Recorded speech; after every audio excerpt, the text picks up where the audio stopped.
El tema principal que el Mateo relata es al gran rey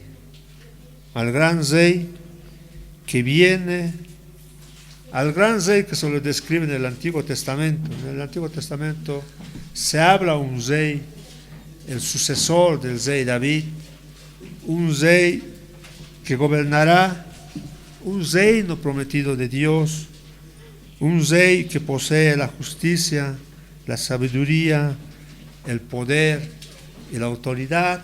Y esos son temas que describe el libro de Mateo. Este gran rey que viene tendrá poder de pisar la cabeza de la serpiente. ¿Se acuerdan del libro de Génesis 3:15, cuando el Señor da una maldición al hombre, a la tierra, por causa del pecado del hombre? Y en una de esas maldiciones le dice a la mujer en Génesis 3:15: pondré enemistad entre ti y la mujer, entre tu simiente y la simiente suya, esta te herirá en la cabeza. Este gran rey que se describe en el Antiguo Testamento, este gran rey que tiene que herir la cabeza de la serpiente, es el Señor Jesús, que tenía que venir, que vino, murió, resucitó, ahora está en la diestra del Padre. Este rey tiene el propósito de recuperar el dominio del hombre que se perdió a través del pecado. Al inicio, cuando Dios creó al hombre, el primer rey de esta tierra era el hombre, Adán y Eva. A causa del engaño de Satanás usurpó por en medio de engaños, y actualmente es el que está gobernando este mundo a causa, por culpa del hombre. Este rey establecerá el fin de un reino en la tierra e iniciará un reino eterno que no terminará. El reinado que Dios dio al hombre, usurpado por Satanás, se concluirá, pero este rey viene e iniciará un nuevo reino por toda la eternidad. Si nosotros estamos aquí, si nosotros estamos presentes esta mañana en este lugar, es para ser partes de este reino, donde vamos a ir, vamos a adorar a un rey, vamos a servir a un rey, vamos a ser esclavos de un rey. Esos son los temas que relata el libro de Mateo.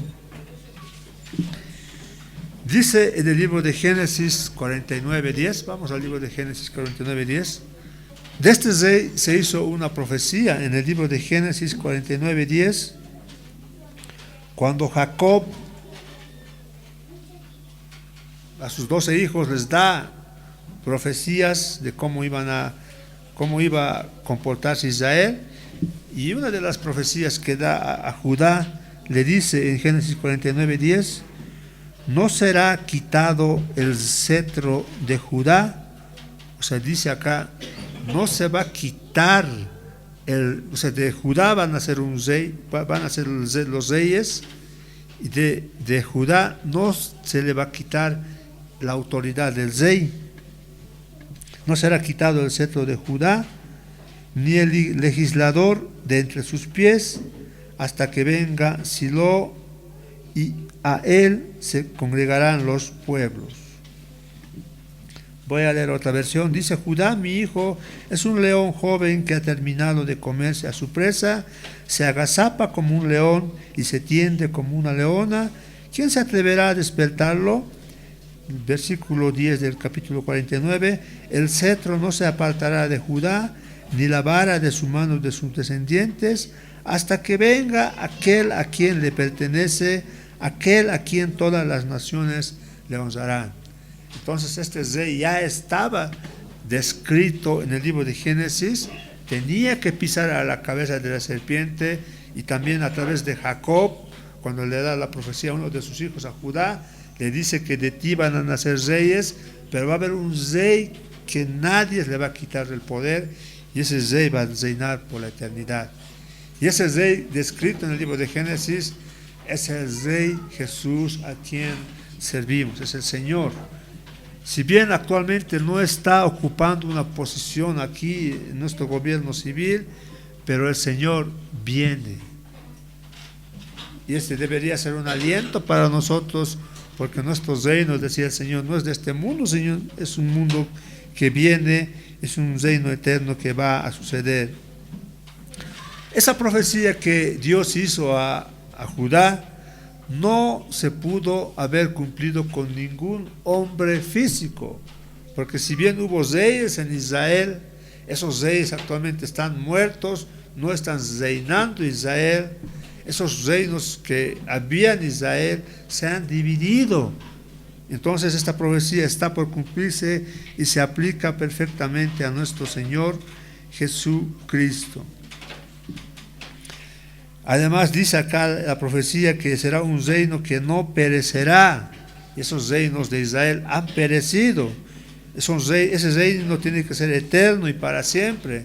Ese reino ha desaparecido, no está. Entonces no se podía aplicar a ningún rey humano más que al rey, a nuestro rey, al Señor Jesús, que viene y va a reinar por la eternidad. En el 2 Samuel 7:16,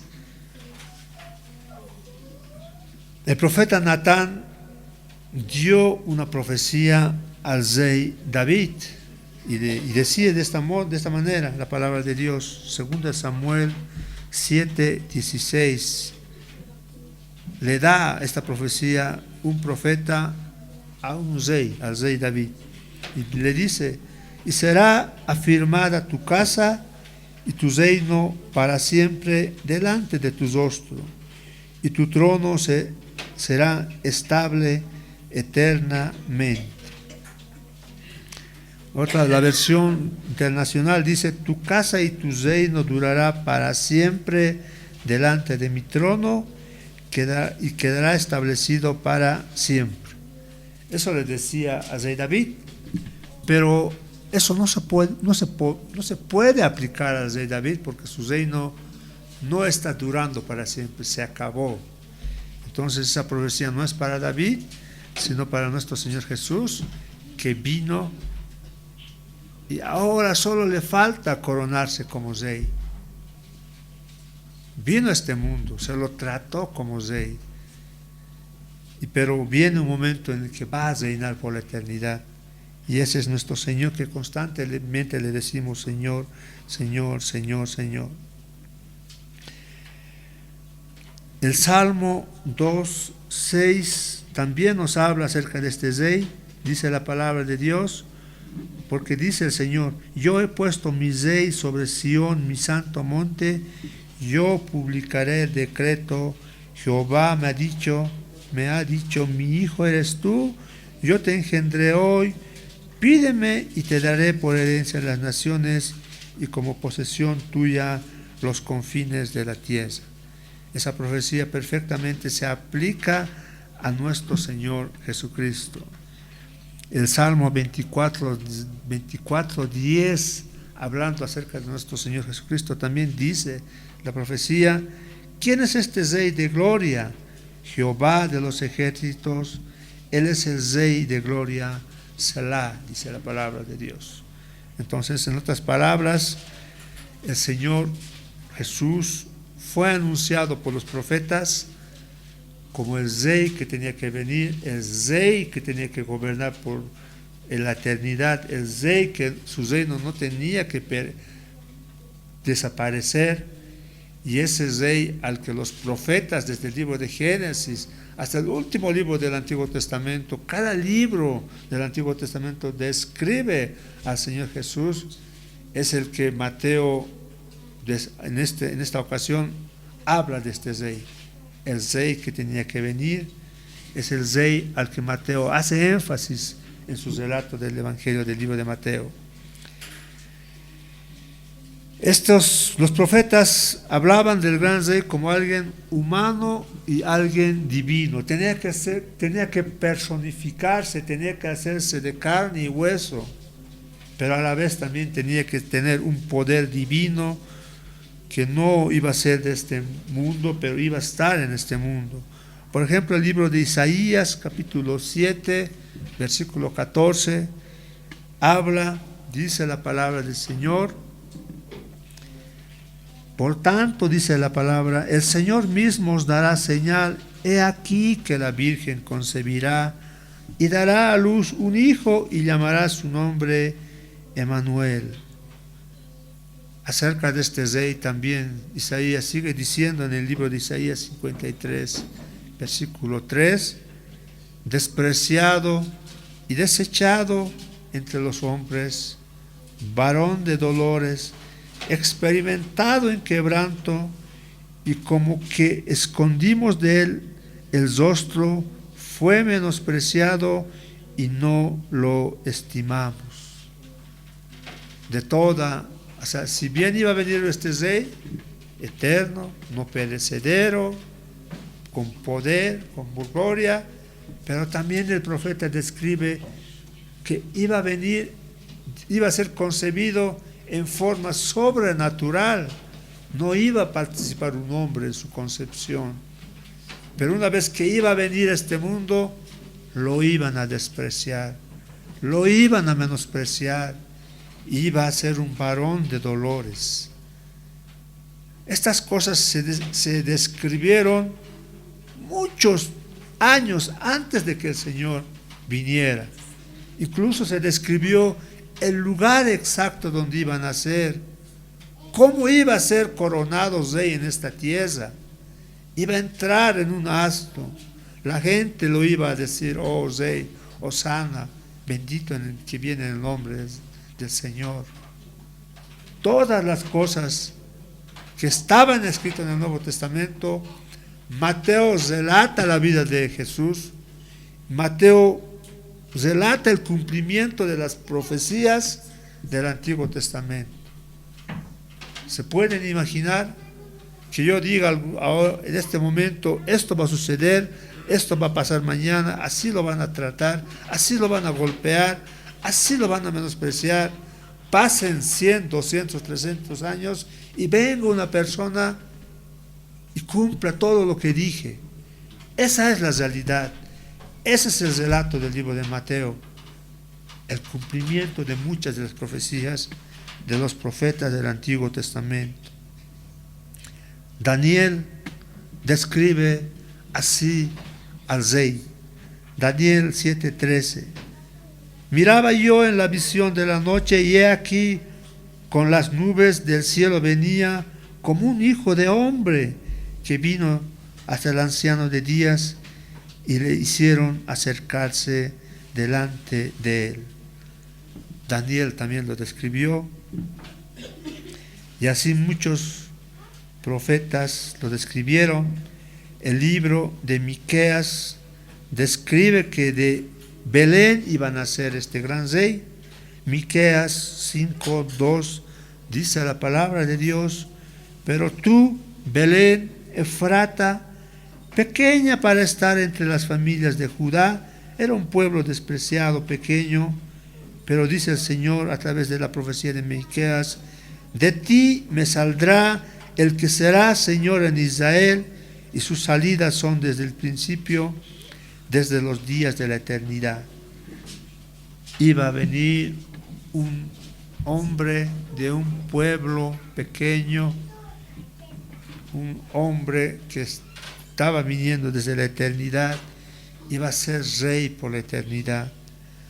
Sofonías decía en el libro de Sofonías 3, versículo 15, estos profetas son considerados profetas menores. Dice así la palabra del Señor, Sofonías 3:15: Jehová ha apartado tus juicios, ha echado fuera tus enemigos, Jehová es rey de Israel en medio de ti, y nunca verá más el mal. Esa profecía está por cumplirse. El Señor, actualmente Israel sigue sufriendo males, y hoy en día sufre peores males que hace mucho tiempo. Está en constante guerra, pero dice la profecía que nunca más Israel verá el mal. Pero Israel, este rey tenía que estar en medio de Israel, en medio de ti. Estuvo en medio de Israel, no los reconocieron, en el futuro sí los reconocerán, y Israel nunca dice más verá el mal. También podríamos decir que eso se aplica a nosotros, porque cuando este rey reine por la eternidad, nunca más veremos el mal. ¿Qué es el mal?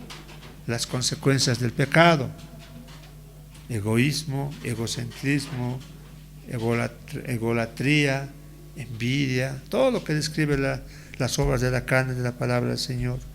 Nunca más veremos el mal cuando el rey reine por la eternidad. Así describía Sofonías a este gran rey que tenía que venir.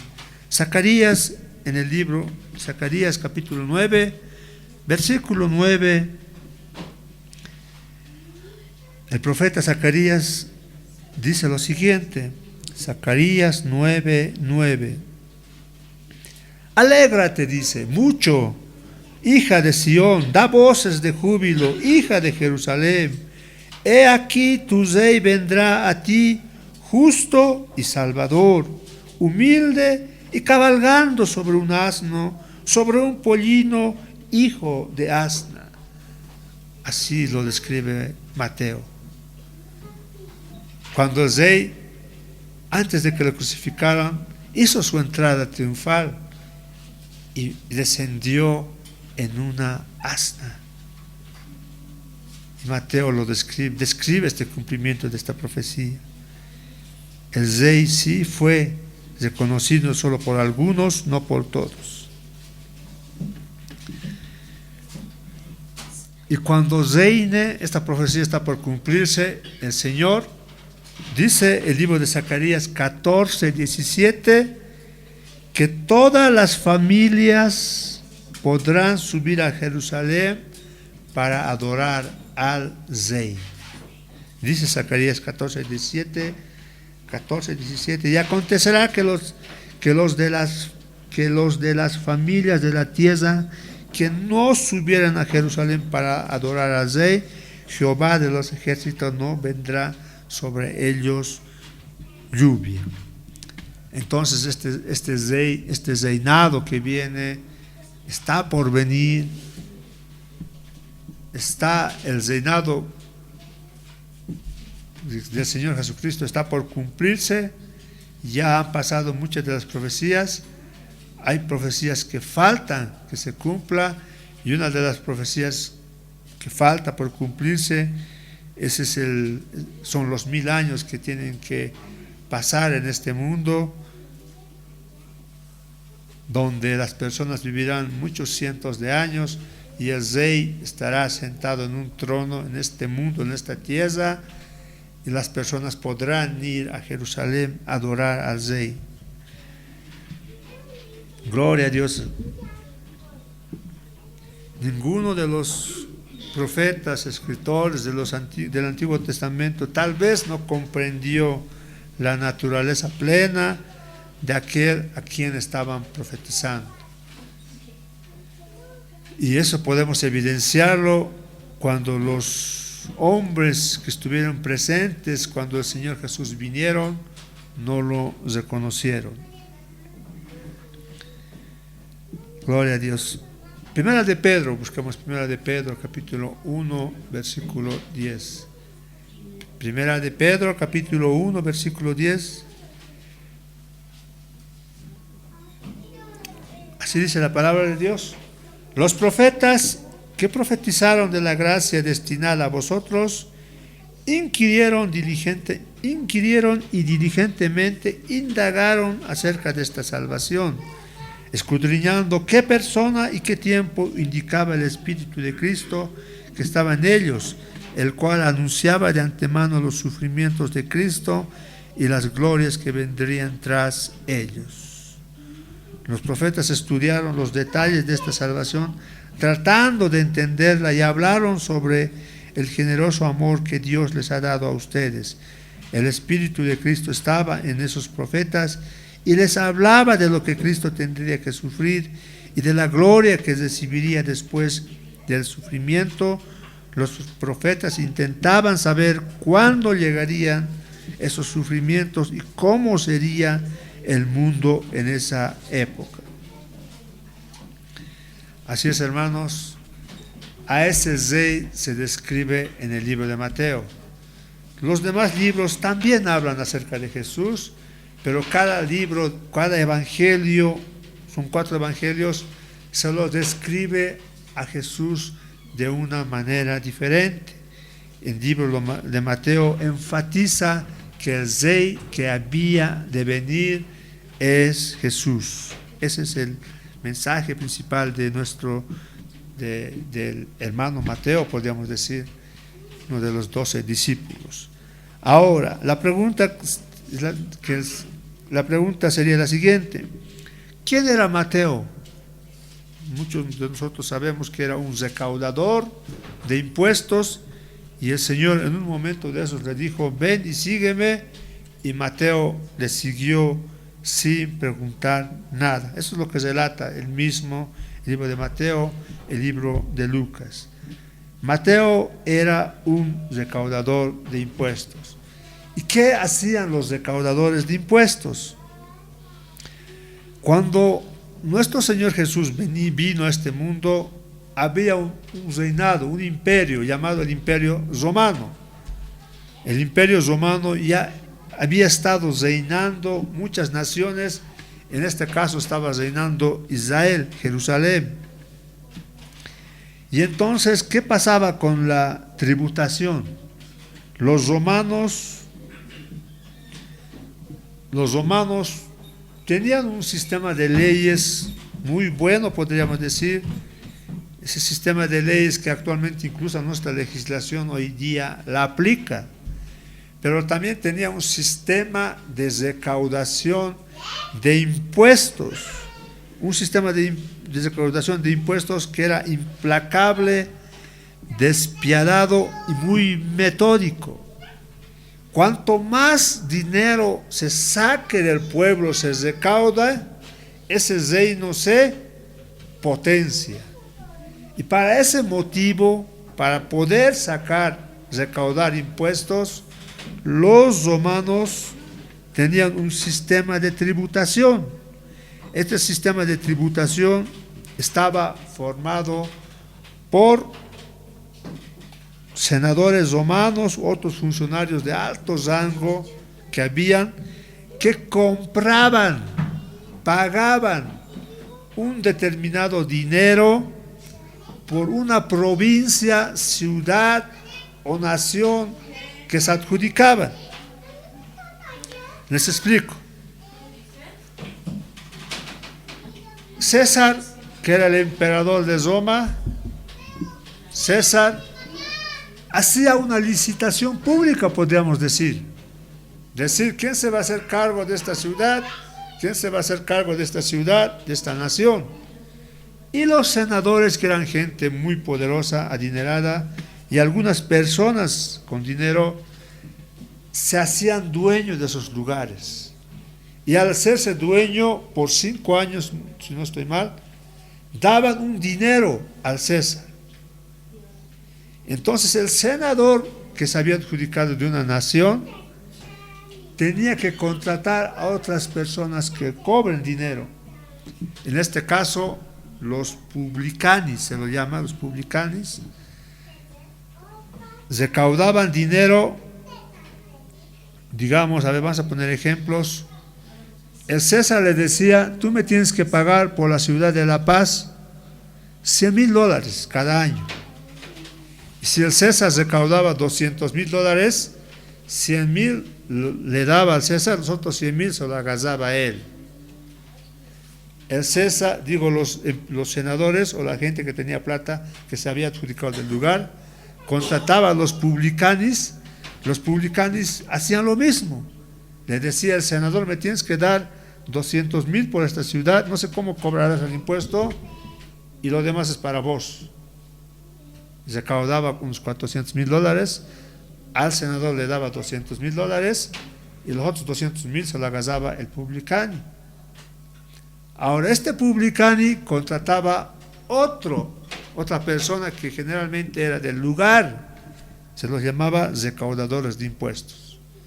Y los recaudadores de impuestos, lo mismo, le decía al publicano: me tienes que dar $400,000 y lo que sobre para vos. Y el recaudador cobraba, digamos, 600,000, y le daba 400,000 al senador, y lo demás era para él. ¿Se dan cuenta?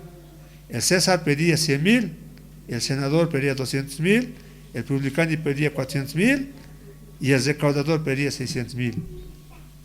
¿Y quién es el que perdía? El pueblo. Y aparte, estos recaudadores de impuestos estaban validados o eran ayudados por los soldados romanos, y el que no pagaba lo metían preso. Y Mateo era un recaudador de impuestos que rendía cuentas a un publicano. El publicano rendía cuentas al senador, el senador daba cuentas al César. Y estas personas, el recaudador, que era lo más bajo, el que pedía plata, el que se enfrentaba con la gente, era una persona del lugar. Y Mateo era un judío y era odiado por su gente porque les sacaba dinero, los extorsionaba, y de esa manera, ese era Mateo, quien había escrito este libro. Y como estos recaudadores eran odiados, tal vez cuando Jesús lo llamó, eran odiados, no se los permitía ir a las sinagogas, a los centros donde se reunían los judíos, se los aislaba. Tal vez por eso es que cuando Jesús le llamó un maestro reconocido, hasta entonces, inmediatamente Mateo, cuando le dijo Jesús, ven y sígueme, un maestro le estaba diciendo, ven y sígueme. Tal vez fue ese el motivo por el que Mateo dejó todo al instante y le siguió al Señor. No sabemos. Una persona odiada era Mateo, era un recaudador de impuestos. Y los recaudadores de impuestos, los publicanos, se los consideraba como los más pecadores, estaban al nivel de las prostitutas, de gente que eran lo más bajo. Roma tenía un sistema eficiente de recaudación de impuestos. Si bien el César no iba a cobrar, pero tenía quienes cobraban. Y los ingresos para el César, para el Imperio Romano, anualmente, no sé en qué tiempo cobraban, pero eran fijos. Y todos ganaban. Y a causa de un sistema de tributación, es que una nación se fortalece también. Si aquí cada boliviano, ciudadano boliviano, diera 100 bolivianos para la salud, nuestro sistema de salud estaría bien. Tendríamos dinero para cirugías, tratamientos de cáncer, etcétera, etcétera. Administrado por el gobierno central. En este caso, así era Roma. Tenía un sistema de leyes, un sistema de recaudación de impuestos fuerte. Eso es lo que lo hizo fuerte a Roma. Tenía sus soldados bien alimentados, bien equipados, pero cuando el sistema de recaudación de impuestos es malo, también la nación no tiene fondos para ser una potencia. Y a veces las naciones se potencian gracias a la desgracia del pueblo.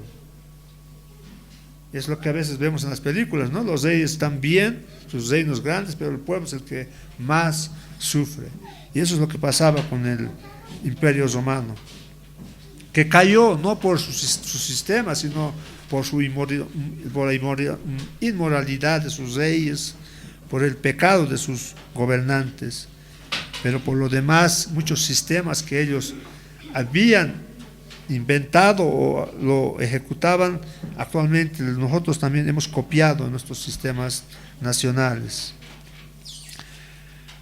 Como decía, el libro de Mateo 2:15, Marcos 2:16, Mateo 21:31, a los publicanos, a los recaudadores de impuestos se los cataloga al nivel de los ladrones, al nivel de las prostitutas. Ese nivel estaban.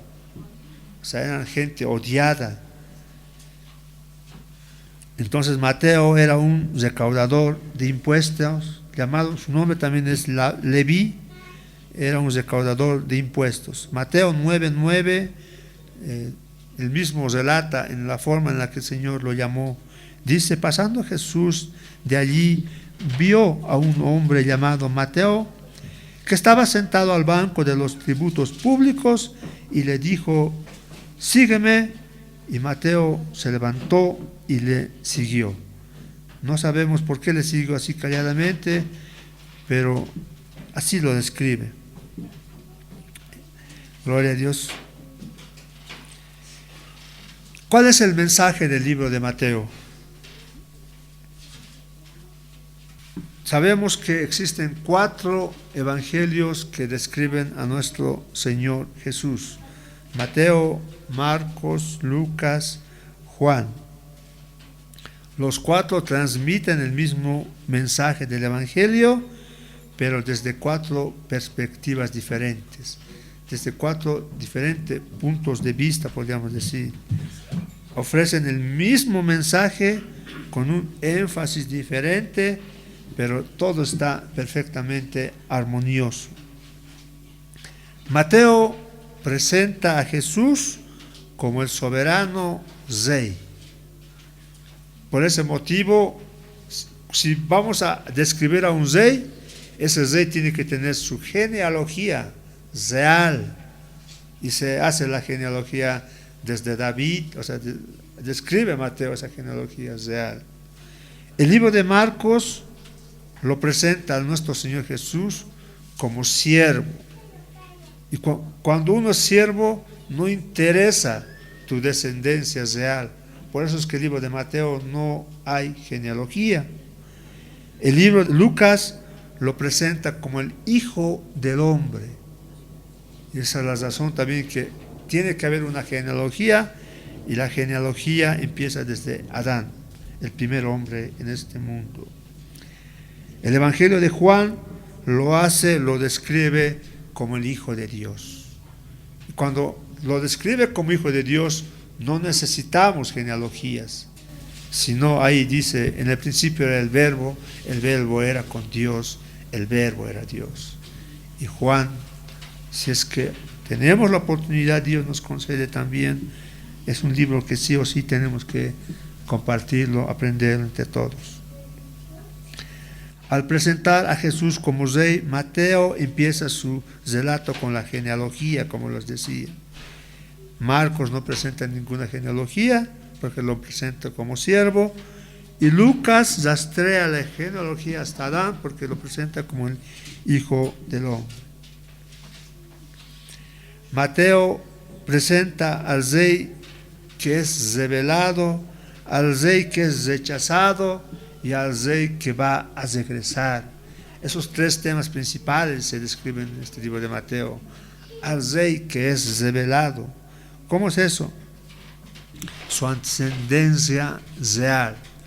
Tiene una ascendencia, viene de reyes, en este caso del rey David. Para ser rey, allá por lo menos en Europa todavía existen reyes, no puede ser cualquier rey. Tienes que tener un abuelo, tatarabuelo, padre, lo que sea, una ascendencia real. De esa forma te da el privilegio, te da el derecho de ser rey. Si no tienes una ascendencia real, no puedes ser rey. Por parte de José, su padre no biológico, sino su padre natural, podríamos decir, y por parte de María también, María y José descienden del rey David. Y así lo describe Mateo. Tiene una ascendencia real. El rey revelado, su nacimiento fue temido por un rey celoso, en este caso Herodes. ¿Por qué Herodes mató a muchos niños? ¿Por qué quiso matar a Jesús? Porque vinieron ciertas personas y le dijeron: nació el rey de Israel, el rey eterno, el rey que no va a perecer, el rey que va a gobernar por la eternidad. Y en ese tiempo Herodes era el rey, decía: nació un rey, mi competencia. Porque Herodes era un rey que no había llegado a esa posición legalmente.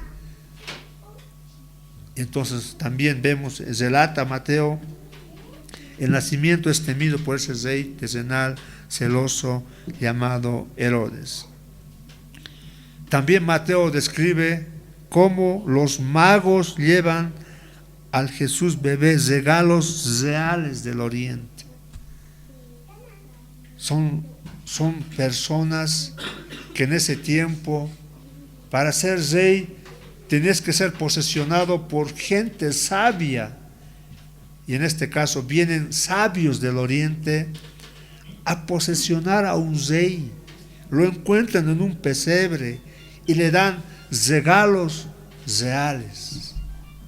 Mateo lo describe. Juan el Bautista anuncia al rey y proclama que su reino está a la mano. Mateo también describe las tentaciones en el desierto. ¿Y cuál es la tentación? Una de las tentaciones. Le hacen tentaciones reales. ¿Qué le dice Satanás a Jesús? Si me sirves o te postras delante de mí, te daré todos los reinos de este mundo. ¿Para qué esperar? En este momento puede ser reino de este mundo, porque a mí me ha sido dado, dice Satanás, y yo doy a quien quiero. Fue tentado como un rey, y Mateo también lo describe así. Tentación real. El sermón del monte también es la proclama pública, es un sermón de un rey. Gloria a Dios. Jesús se identifica con el hijo de un rey en una parábola y hace una entrada real a Jerusalén como rey. Gloria a Dios.